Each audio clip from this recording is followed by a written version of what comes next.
and this is going to be a sequel to the medieval fantasy version of Zombicide known as Zombicide Black Plague, but this one's going to be making a few improvements on it based on the changes that they've made in the more recent Zombicides, like separating the Abomination deck from the main deck, which in my opinion is a huge improvement because now you're always going to have a balanced deck of zombie cards, but then you'll still be able to have the variability of different abominations showing up within a single game because you'll just have generic cards in the main deck that just tell you to draw from the Abomination deck, and that allows the game to maintain the same ratio of Abomination cards in that deck while still being able to expand your overall variety of abominations available. But this new expansion also adds some brand new surprises as well, and I'll get to those right after I explain a little bit about how the game plays for those of you that might not be familiar with Zombicide. Because each of these games offers you a ton of different characters to choose from, and players will be choosing their characters at the start of the game, and they're going to have some base abilities that you start out with, but then as you kill zombies you're going to be gaining experience points which you can then use to upgrade and unlock different paths of abilities for each of your individual characters. Players will also be choosing a scenario which is going to instruct the players on how to set up the board and also what their objectives are in order to win that game. There might also be some special rules and actions outlined for that specific scenario, so you can actually get quite a lot of variability from game to game. And the way this game works is that it's going to be alternating back and forth between the player's phase and the zombie phase. During the player's phase, each player is going to be able to take actions on their turn, doing things such as moving, attacking, searching for items,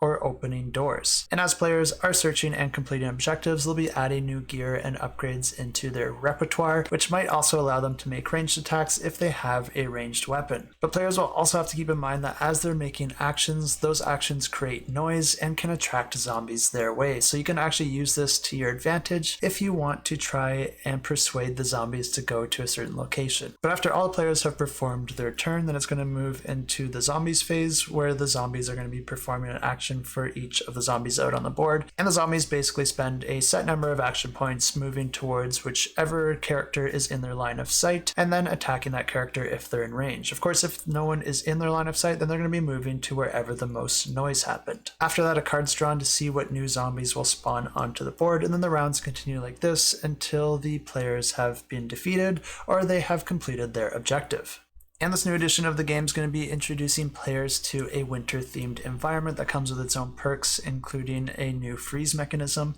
And for those of you that are fans of Game of Thrones, you might see a lot of similarities here because players can also build giant ramparts, which are basically giant walls that break up the board into different regions, preventing any crossing of zombies across those walls. And this next change seemed a little bit off-brand to me, but maybe that's just me, but for whatever reason, Command decided to add in some humanoid animal hybrid characters into the game. I don't think they really offer any unique mechanisms, they just add a bit of flavor and history into the game, but these are going to come in the form of canine and cat people. Like I said, there is a freeze mechanism, and this is going to allow players to temporarily immobilize the zombies by freezing them, and then players will also be able to take advantage of lighting different cauldrons of tar that they can dump over the top of the walls in order to douse anyone standing below in liquid fire.